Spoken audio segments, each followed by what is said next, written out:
So I thought for this one I would do top 5 films that I want to see that we'll never ever see. It's an odd concept, but I hope it works. It won't be in any particular order because there are quite a few different ones, and I can't really rate them because I don't know much about them because they were what they were meant to be. So the first film I'm going to mention is Rob Zombie's Freddy vs. Jason. Now, originally, his directorial debut was meant to come with Freddy vs. Jason, but he turned it down to make House of a Thousand Corpses. Now, I can only imagine the chaos and mayhem that would have been caused by having Rob Zombie direct this instead of, I can't remember who it was that directed it, but there would have been blood everywhere, it would have been frightening, and it would have been intense. It would have been completely different from what it was. I mean, there might have been some dark humour, but it wouldn't have just been full of humour. It would have been completely different, and that's one of the most terrifying things that could ever be thought of, because, I mean, two Hollywood monsters fighting each other and blood everywhere. I mean, it would be completely amazing, but it would probably never happen. Another one is George A. Romero's Untitled Day of the Dead sequel that was originally meant to be a sequel for this, and it's a very quiet and well-hidden fact. I'm not including Land of the Dead Survival or... I can't remember what the other one is. He did another one. I'm not including them in it, but there was meant to be a fourth one back in the 80s, but it never ever got made for some reason. Not quite sure why, but that would have been one hell of a film to have watched. Third film is actually another Rob Zombie film. It would have been The Devil's Reject sequel or prequel.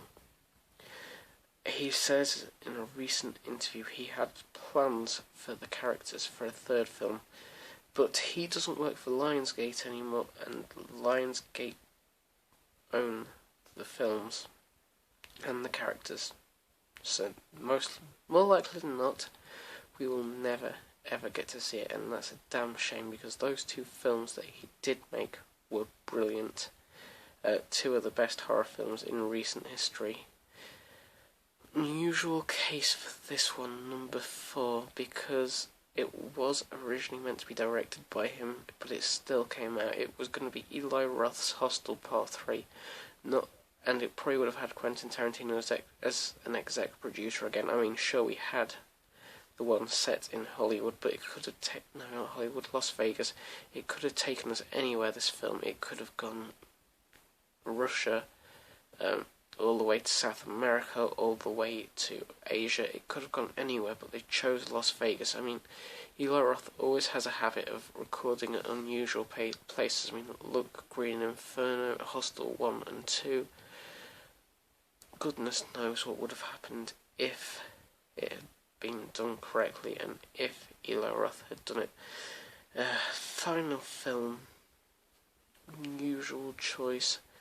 Originally, after Freddy vs. Jason, the plan was going to be, I can't remember if it was Pinhead vs. Jason, or Pinhead vs. Freddy, or Pinhead vs. Freddy vs. Jason. That would have been on an epic scale, because it was originally Pinhead appearing and saying something at the end with both of their bodies in the river, so it could have been a 3-way fight. I mean, the start of Hellraiser starts with hooks in someone and getting pulled to pieces, so that just gives you a clue of what the mayhem caused by this film could have been. The possibilities of what could have been are endless. I mean, literally, you have the Dream Warrior fighting the two invincible villains, fighting a supernatural villain. That would have been one of the biggest horror films of all time, and we'll never ever get to see it.